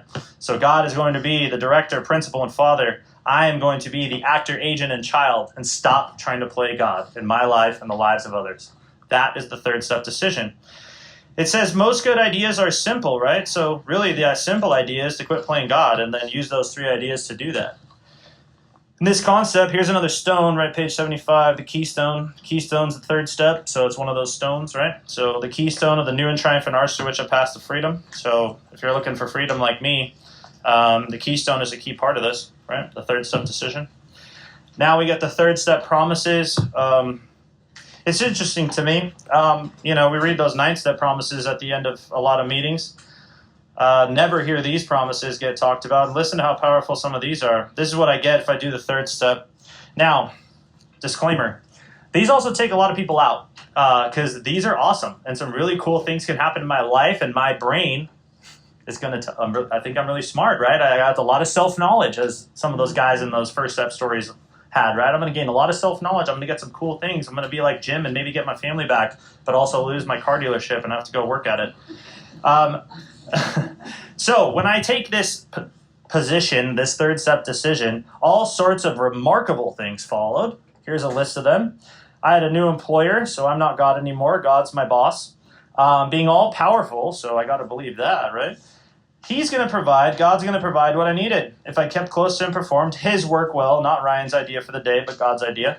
Established on such a footing, and here come the promises. I become less and less interested in myself, my little plans, my designs. I become more and more interested in seeing what I could contribute to life. I felt a new power flow in. Been looking for that. Said I need that on page 45. Lack of power is my dilemma. Starting to get that new power flowing in, doing the third step. Big thing. I enjoyed peace of mind. I discovered I could face life successfully. I became conscious of his presence. I began to lose my fear of today, tomorrow, and the hereafter. I'm reborn. Those are powerful promises. But again, with a disclaimer. I only get to keep those if I continue to do the work, right? If I just rest on my laurels at step 3, I'm going to find myself suddenly at certain times. Lack of power will become my dilemma again if I stop there. Now we are at step 3, and we can say this prayer together. My sponsor had me get on my knees at the North Scottsdale Fellowship Club at the break of the noon meeting with 120 people in the room. We got on our knees and said this prayer together. Many of us said to our Maker as we understood him, God, I offer myself to thee to build with me and to do with me as thou wilt. Relieve me of the bondage of self, that I may better do thy will. Take away my difficulties, that victory over them may bear witness to those I would help of thy power, thy love, and thy way of life. May I do thy will always. Listen to this warning right after this prayer. We thought well before taking this step, making sure I was ready. Ready for, in my experience, 2 things, right? Ready to do the rest of the steps. That's probably the biggest ready. And the second ready is to at last abandon myself totally to him. Once I do that, I don't know where he's going to take me, right? Sometimes it's going to be the opposite of where I think I need to go. Am I ready for that? Am I ready to trust, right? Am I ready to make God everything, or is he still nothing, essentially? It says, I found it very desirable to take this spiritual step with an understanding person. So there's your sponsor, such as you can do with your wife, I guess. Probably not my recommendation. I mean, you can, but just probably start with sponsor or spiritual advisor, best friend, something like that. But it's better to meet God alone than with one who might misunderstand. The wording was, listen to this instruction. This is back to this idea of don't let the words get in the way of the meaning. So consider the meaning of the third step prayer. Build with me, relieve me, right? Do with me as you will, right? If those words and, that kind of like older language that we don't really use anymore, if that's getting in the way of you for the prayer, consider what the prayer means and then do this. The wording was, of course, quite optional, so long as I express the idea. Don't let the word get in the way of the idea. Rewrite the third step prayer however you want. Say it however you want. Just get the concept down, right? It's the third step decision in action. This is only a beginning, though if honestly, that's a very powerful warning, by the way. This is only a beginning. Though if honestly and humbly met, an effect, here's your 1, 2, 3 and outers, sometimes a very great one was felt. I feel that great effect. Life's getting better. I don't need AA anymore. I don't need to finish the steps. I got what I wanted. Thank you very much. You know, this isn't going to happen to me, right? I don't plan on losing everything in life, so I'm going to go do what I need to do. Now, extremely important paragraph in between the third and the fourth step here. This is, listen to this word. Next, I launch. So I don't know about any of you, but I've never launched slowly. So as soon as I do the third step, I launch out on a vigorous course of action. Maybe because they saw these people doing the 1, 2, 3 shuffle, and the longer I screw around waiting to do a fourth step, the better chance I have of not walking back in that door. It's possible, right? So I launch on a vigorous course of action, the first step of which is a personal house cleaning, which many of us, me, had never attempted. Though my decision, the third step, was a vital and crucial step, listen to this, it could have little permanent effect unless at once, so again, not taking my time, at once, followed by a strenuous effort to face and to be rid of the things in myself which had been blocking me off from what? A real connection with the God of my understanding, right? How do I turn my will and my life over to God? I asked that to my sponsor. He asked me if I could count, which I found annoying, but I said, yes, I know how to count. Thank you for asking. And he said, can you count from 4 to 9? I said, 4, 5, 6, 7, 8, 9. I said, that's how you're going to do it. That's how you're going to learn to turn your will and your life over to God, Ryan. Let's do steps 4 through 9 and see if you find that out. So, liquor was but a symptom. Ooh, big one, right? I thought alcohol was my problem. Oh, maybe it's just a symptom. I need to get down to causes and conditions, right? I'm the problem. So the causes and conditions are what's going on inside of me. Personal house cleaning. Step 4, and we're going to lean into the packet pretty heavily with this part because there's a lot that goes on here, especially in these first couple pages. The introductory paragraph to step 4 was, therefore, we started upon a personal inventory, right? I'm launching onto this. I'm not waiting, weeks, months, whatever to do this. I'm launching out onto this course of vigorous action. This was step 4. Here's an instruction that really speaks to me the more time I have in this program. And this is for anyone that has this idea that I do step 4 once. Based on this next sentence, that's not what the book says to me. And you can think what you want. But a business which takes no regular inventory usually goes broke. Anybody ever had a business that had, maybe they sold a product or they had a storefront or something? You take an inventory. Do you think that business would be very successful if you went years, decades without taking another inventory, seeing what you actually had in the storeroom? Or do you take a regular inventory of the products that you have on hand? Right? So in this case, the business is my life. The regular inventory is the 4th step. So for me, I need to take a regular inventory. Not one, a regular inventory. For me, I do it annually at least once, a full run through the steps, a full 4th step every single year. Because kind of like that idea of I can't stay sober off yesterday's sobriety. Well, I can't work with an inventory I took 6 years ago either. Because how much has changed in my life in 6 years? Is it possible that some new resentment's going to slip through the cracks despite my best efforts in steps 10 and 11? All right? Is it possible some fears could be there? Is it possible some new relationships could be a problem for me? All that stuff is addressed in this regular inventory. So I need to take a regular inventory. Taking a commercial inventory is a fact-finding and fact-facing. So there's your searching and fearless. So fact-finding is searching. Fact-facing is fearless process. It is an effort to discover the truth. That's an important word. Honesty, right? It says it a lot in how it works. I need to find the truth about the stock and trade, which is me. One object is to disclose damaged and unusable goods and get rid of them promptly without regret. If the owner of the business, which I'm the business and I'm the owner of this business, is to be successful, I cannot fool myself about values, so write down everything. When I take a full inventory in a business, I don't skip over certain things, right? And I certainly don't skip over the biggest things. talk about those, right? Some take it to the grade stuff that maybe I don't want to write down. Can't fool myself about values. I did the exact same thing with my life. I took stock honestly. First, I searched out the flaws in my makeup, which caused my failure. Being convinced that self manifested in various ways. So that's that third step, conviction, right? I'm convinced my life run on self-will can hardly be a success. So these self-manifested in various ways is what had defeated me. I considered its common manifestations.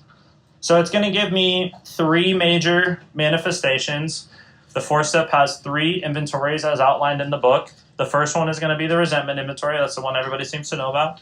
Second one is going to give me an inventory on fears. And the third one is a sex inventory, which I have come to see as a relationship inventory, where I can inventory any relationship I have in my life, sexual or otherwise. So the common manifestations of self, resentments, fears, relationships. That's where it's going to show up. So resentment is the number one offender. Jim found that out. Man, working at that dealership he used to own. That was rough for him. It destroys more alcoholics than anything else. Strong language. From it stem all forms of spiritual disease. That sounds bad.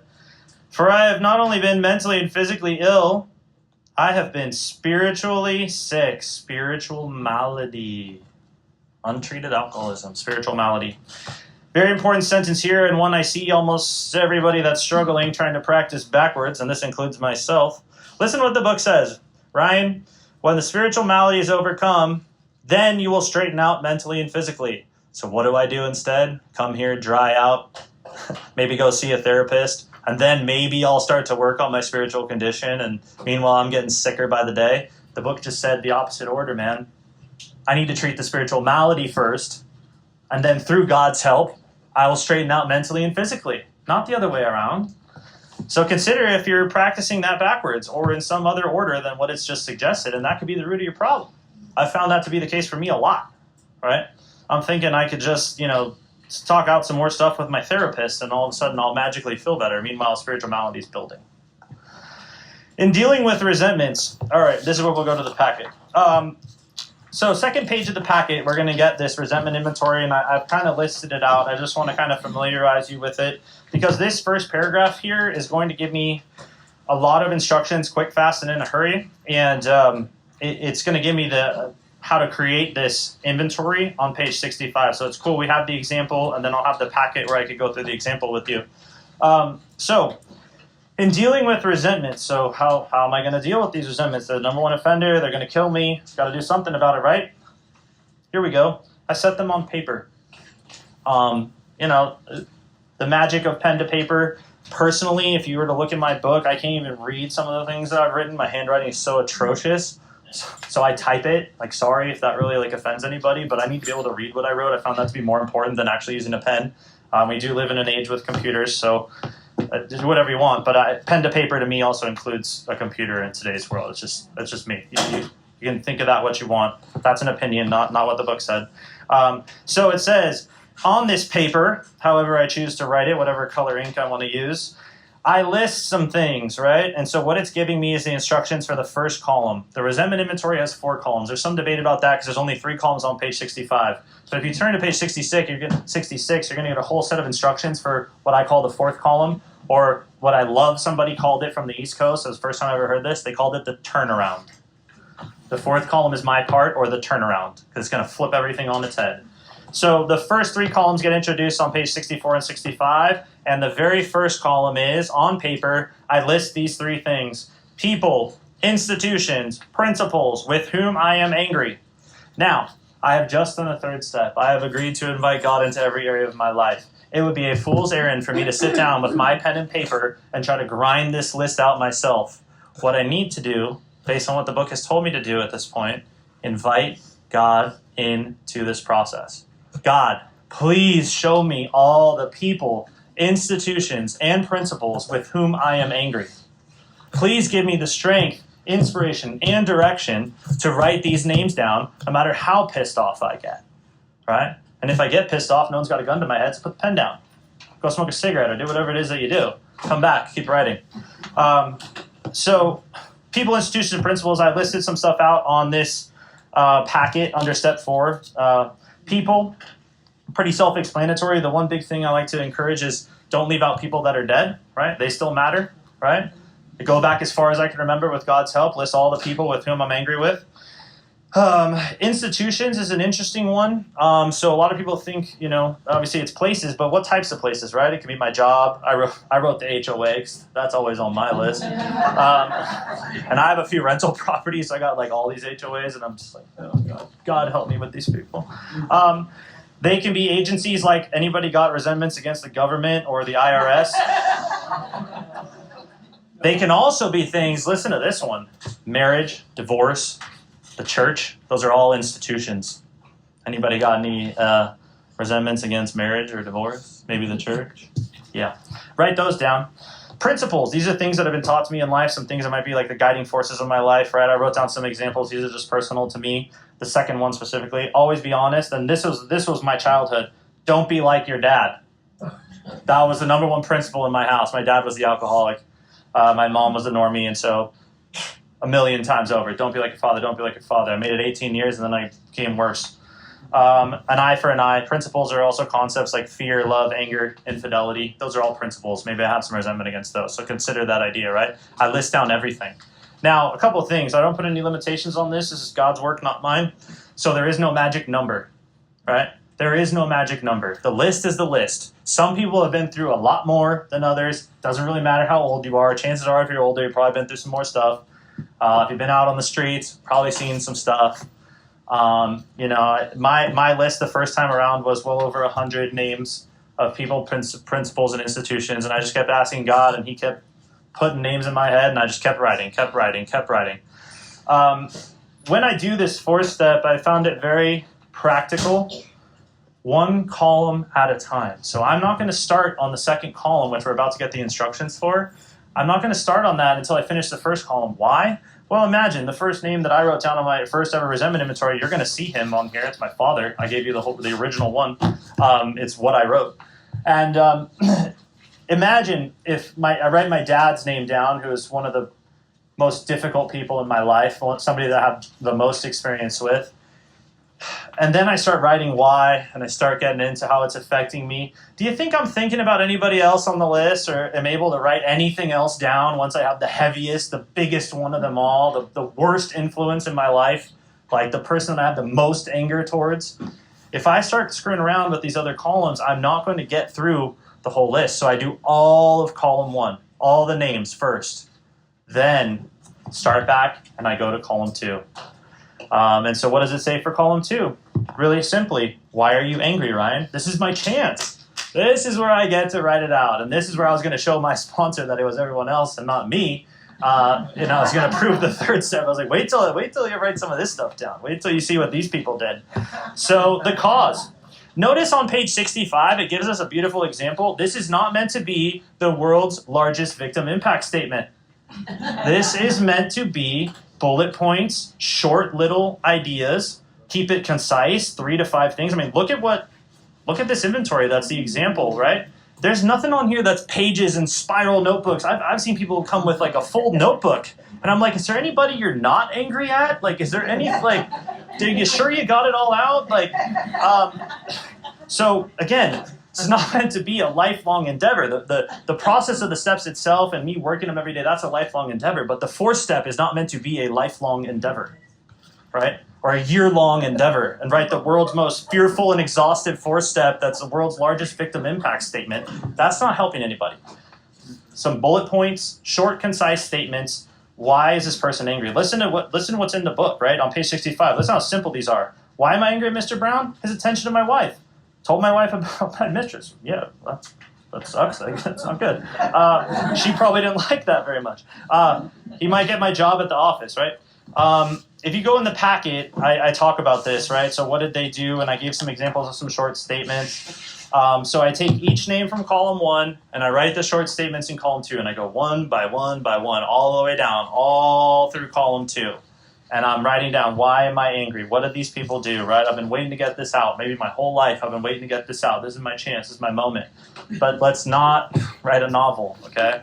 There's this. It turns out the real purpose of this resentment inventory is not for me to write all these reasons that I'm angry. While that can be somewhat healing, the real purpose is to get to the 4th column and figure out what I'm actually going to do about it, right? Because I've been angry for a while. Now I'm just going to tell you about it.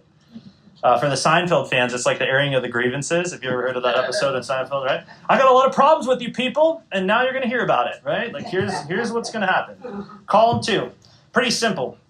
The questions get harder.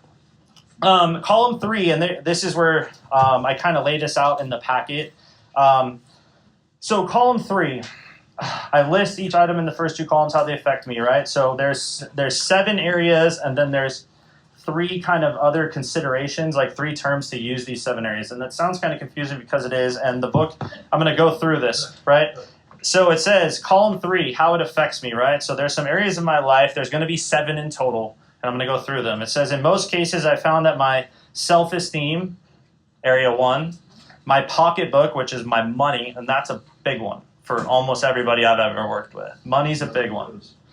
Ambitions, my personal relationships, and then sexual relations. If you look at the example on 65, they have personal relations and then they have sex relations. So they're 2 different categories. I can have a personal but not sexual relationship. Obviously, any sexual relationship I have is personal, but it's kind of like the square and the rectangle. You know, every rectangle is a square, but not every square is a rectangle. So they're different, right? So I have pocketbook, self-esteem, ambitions, personal relationships, sexual relationships. There's 5. Now, kind of throws a curveball. Where did these hurt or threaten? So there's 2 of those other 3 words I need to kind of set to the side for right now, right? I'm going to consider, I'll show you how I use these in a second. So hurt or threaten, just make a note of those. So I was sore, I was burned up. On my grudge list, I said opposite each name, my injuries, so how they affect me. And now it's going to do something kind of goofy. It's going to repeat some and add 2 more. It's going to be challenging, right? So self-esteem, okay, we already talked about that one. Talks about my security. Well, that's new. So security, 6. My ambitions, already mentioned that. Personal and sex relations, already mentioned that. And now the 7th one. It's not listed there, but if you look at column 3 on 65, there is a word. It starts with a P, and it's a big one. Pride. That's the 7th one. So 7 areas that my life can be affected by these resentments. My self-esteem, my pocketbook, my ambitions, my personal relations, my sex relations, my security, and my pride. Now, then it says which had been interfered with. So there's the 3rd word. Now, I'm going to go to the packet, and I'm going to show you how I do this. So I take those 7 areas, right? I just listed them out, right? And then I use those 3 terms, hurt, threatened, or interfered with. And I'll use the example on page 65 in the condition with the packet, and then I'll show you my list. But if I do this with Mr. Brown, right? So I do it like this. Mr. Brown, when Mr. Brown paid attention to my wife, did it hurt, threaten, or interfere with? And then I go through those 7 areas. My sex relations, my self-esteem, my ambitions, my personal relations, my pride, my security, my ambitions, right? So I take those 7 areas and I say, based on that one bullet point for Mr. Brown, did this affect my life in these ways? And I do it for every single bullet point that I have for him. Now, if you can imagine, and if you turn to, like, I think it's like page 5 of this packet, it's going to be my resentment inventory. I'll show you just how much this starts to spiral. One thing I've done to kind of keep organized over the years is I make a legend for these things, this column 3, because instead of writing out self-esteem 500 times and writing out security 400 times, I have this legend that I created. You can do whatever you want. This is something I've best practice I've found. So notice how my dad always drunk, and then I have 6 areas in my life that it's affected. The next bullet point, he was emotionally unavailable, 5 areas in my life that it was affected. Cheated on my mom. That was a big one. 6 areas in my life that it was affected, right? Showed me how to be a criminal. 6 areas in my life that have been affected. More of a friend than a father. 5 areas in my life that have been affected. If I add all that up, you can see how this would spiral out. My dad, 1 person out of over 100 on my list, and 5 resentments towards this man are affecting 6, 11, 17, 23, 28 areas of my life. 28 areas of my life are affected by 1 person on my resentment list. I had over 100. Think that that's killing me? Think any of that might be blocking me off from a power greater than myself, better connection with the God of my understanding? I start to see the magnitude of this. That's really important, right? Because it's going to tell me in a minute to consider this list and look at it, right? Just look at this. Look how much this is affecting my life. And like I said, I had 100 people. You multiply that by 3 to 5 things for each name, not just people, institutions, principles. We're talking thousands. Thousands of ways my life is affected by all this baggage I'm carrying around in my head. It is blocking me off from a connection with God, and I have to get rid of it. And that is what the fourth column turns into. So, again, I gave you the packet, so it kind of goes through what I said. You'll get the recording. If you have any questions, just in the interest of time, just talk to me about it. I can walk you through this. The book outlines a very specific process for this, right? And it says, after I make the first 3 columns, which is that list on page 65, I'm back in the book on 65. The bottom of that page says, I go back through my life. Nothing counted but thoroughness and honesty. So that might be important. Thoroughness and honesty. God, show me everybody. Show me everything. Show me all of it. Be honest with myself. When I was finished, I considered it carefully. Now, looking at that list, like for me, the first, listen to what the book says. The first thing apparent is that this world and its people were often quite wrong. So again, like I'm pretty easy to see. Like, look at all these people did. Like, this is bad, right? And this is not good. Now, listen to what the book says. To conclude that others were wrong was as far as I've ever got. That was me. That was me doing the original 4-step. Like, all I've ever done is think about how horrible all these people are. And look what my dad did to me. Look at the list. I gave it to you. It wasn't good, right? The usual outcome was that these people continued to wrong me and I stayed sore. That's not good. Sometimes it was remorse, and then I was sore at myself, right? So self-pity. Poor me. Look what my dad did to me. But the more I fought and tried to have my own way, the worse matters got.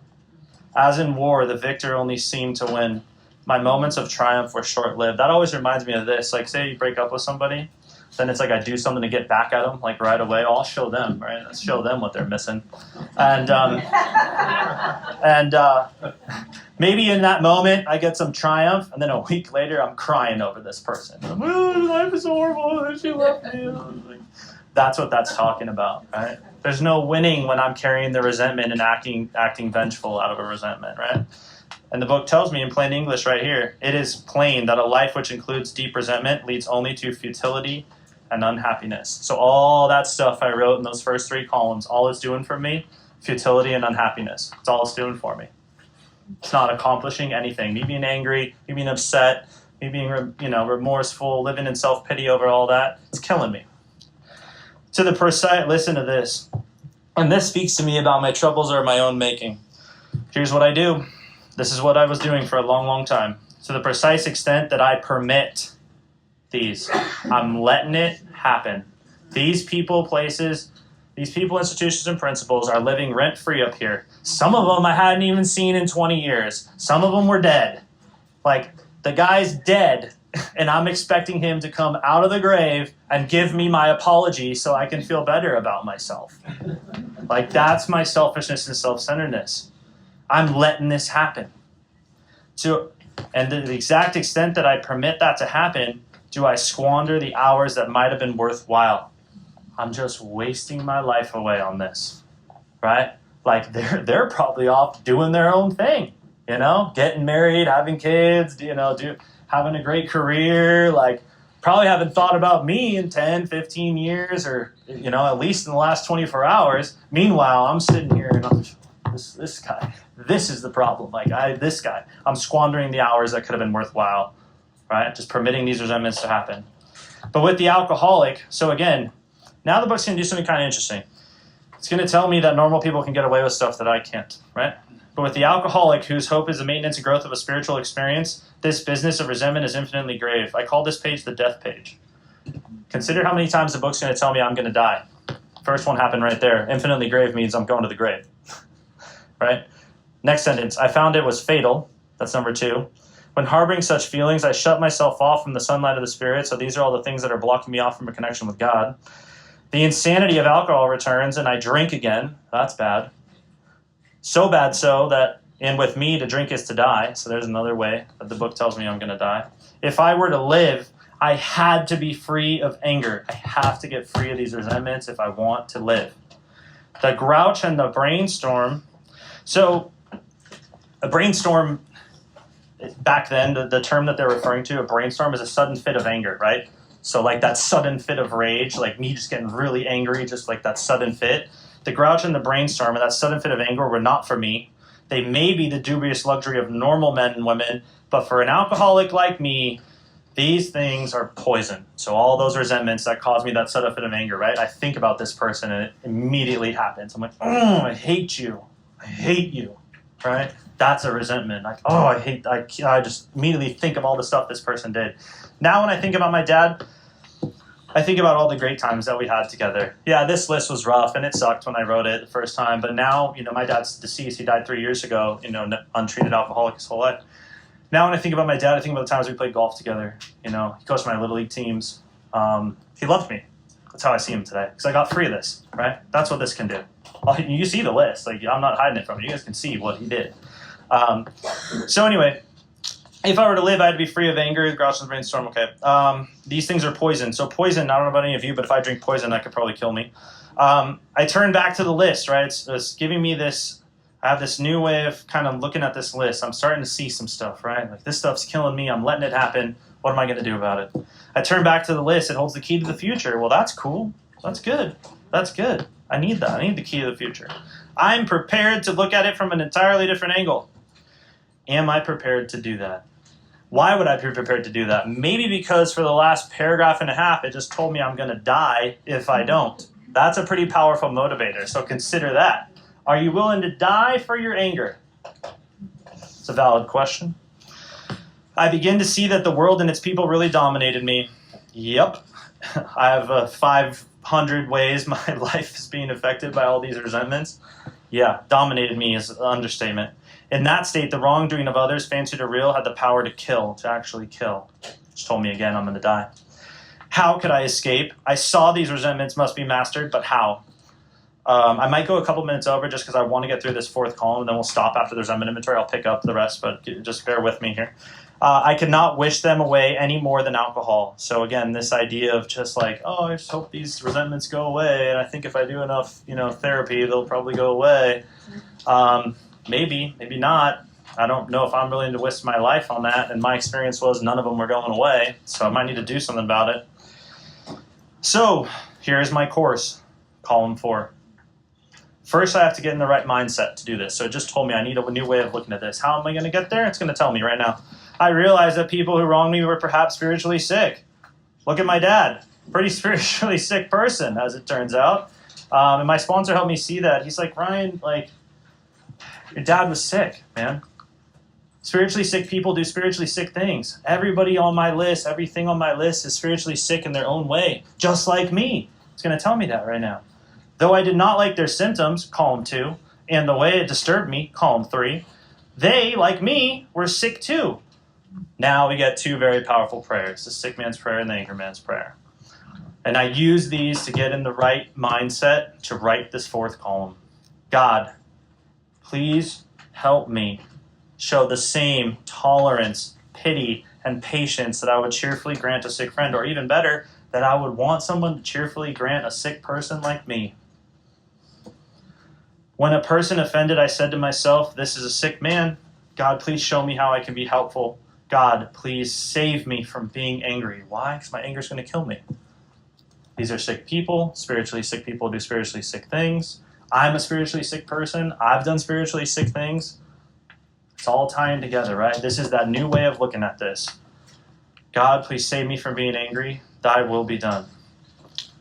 So because I wrote this list, and this is a good instruction for amends later on too, but I avoid retaliation or argument. So I don't make the list and then go out and tell people about it right away. I wouldn't treat sick people that way, right? I wouldn't want to be treated that way as a sick person either. Bless you. If I do, I destroy my chance of being helpful. I cannot be helpful to all people, but at least God will listen to this. Inviting God in this whole way, right? I got to invite God in, got to invite God in. God, show me how to take a kind and tolerant view of each and every one. Probably because I don't know how to do that on my own. Look what I just wrote out. Look at all the stuff I wrote about my dad. Does that sound kind and tolerant?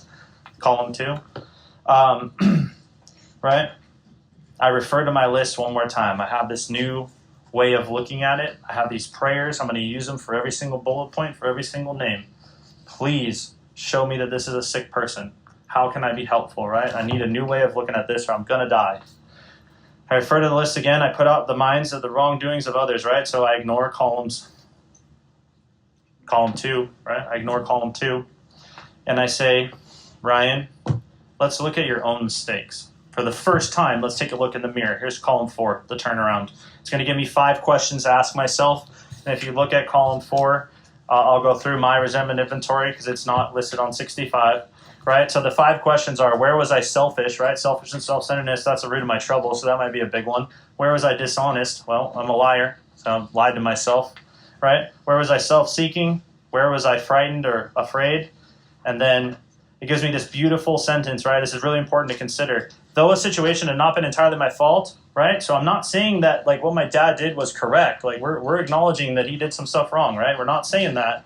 But I tried to disregard that person involved entirely. Question 5, where was I to blame? Where was I selfish? Where was I dishonest? Where was I self-seeking? Where was I afraid? Where was I to blame? I'm going to go to my list on this resentment inventory that I printed out for you guys. I'm going to walk you through how I did this. My dad. Why am I angry? He was always drunk. How did it affect me? 6 areas of my life. I'm not going to go through all 6. You can read them there. What's my part? So I asked myself the questions. Was I selfish when he was always drunk? No. Was I dishonest? No, that was the truth, right? He was always drunk. Was I self-seeking?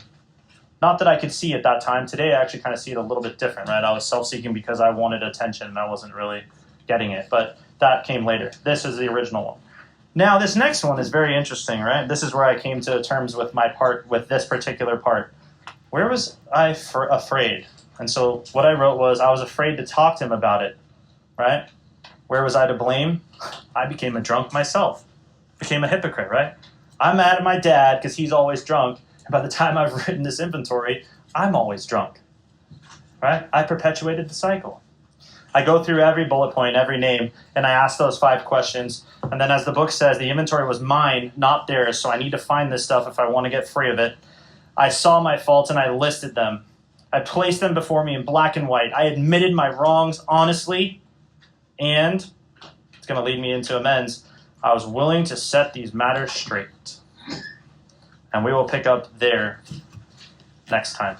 Thank you. All right, y'all. Thank you, guys.